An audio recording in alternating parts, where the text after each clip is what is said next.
How to remove Gmail or phone number from Facebook. Hello everyone, welcome to this channel. I'm Emily and I'm here to help you out today. So without any delay, let's get started. So first of all, launch the Facebook application on your device over here and make sure that you're logged into your account.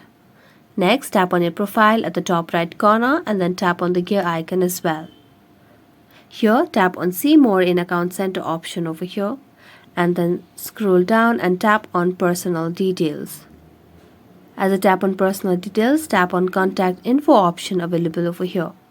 Here you'll be able to see your email ID and your phone number. So you can select any of the email ID that you'd want to delete or phone number that you'd want to delete. So tap on it.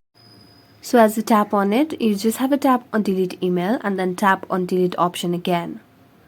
As you do that, wait for a while and it says that you have deleted your email account and removed the email account from your password. So the same process goes for your phone number as well, and that's it. So thank you so much for watching this video and see you next time.